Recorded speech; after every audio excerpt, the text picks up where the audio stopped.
Technological advances in the last 20 years have seen the emergence of new, complex threats to national and global security. These new threats have prompted governments to respond to protect public safety. In the wake of revelations involving Facebook and data analytics company Cambridge Analytica, who had unrestricted access to user information, saw Facebook founder Mark Zuckerberg apologise for not preventing metadata being used for nefarious purposes. In June 2013, CIA contractor Edward Snowden leaked evidence that the NSA were collecting the phone records of US citizens.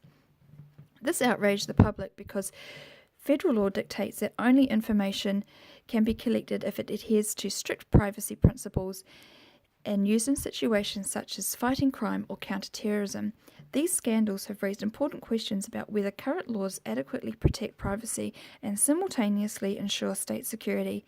In fact, we already acknowledge the importance of state security and its associated cost to privacy through our consent to current measures designed to keep us safe. This presentation will demonstrate that state security is deemed more important than the individual's right to privacy because the safety of the population is acknowledged to outweigh the individual's privacy rights in the digital world.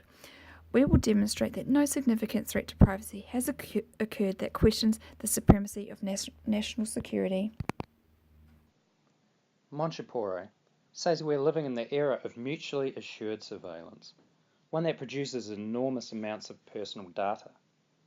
This information is often used by governments in the name of national security, as well as being collected by commercial agencies for profit. We knowingly make a trade-off every time we hand over our personal data to these commercial and government agencies in exchange for their services and security. This implies that by voluntarily sharing such information, we already accept the reduction in individual privacy in the name of security. Individual rights are subjective, usually being influenced by and interpreted through one's personal expectations. This subjectivity creates a grey area where information gathering is appropriate for security matters. This is considered justifiable by the global population due to the need for greater security in the digital age. There appears to be little, if any, evidence to suggest individual rights have been seriously infringed upon online in the name of state security. Both Spencer in 2001 and Monchipore in 2017 highlighted that any concerns that individual rights may one day be reduced by state security measures is an intangible fear. Both noted that, in contrast, security threats are tangible. Biological, digital, and nuclear threats are very real, and personal notions of individual rights should not outweigh the need to protect a state and its people. Human rights advocates have argued that extending state security leads to further erosions of privacy. It has even been supposed that individual rights are being infringed in the name of future security concerns. But if we never act on future contingencies, we would never act at all. Most arguments imply that prioritising security allows governments to act arbitrarily. But in today's globally interconnected world, social media and other communication technologies have given citizens more power than ever before.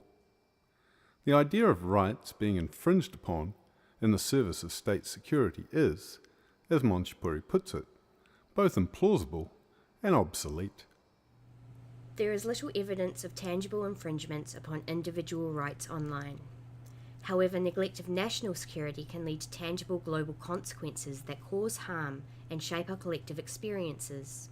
State security is already deemed to be globally more important than individual rights, and as we have convincingly demonstrated, this position has been supported consistently over a long period of time. As this presentation has highlighted, this is because the necessity for group safety is considered to outweigh individual rights in the contemporary digital era.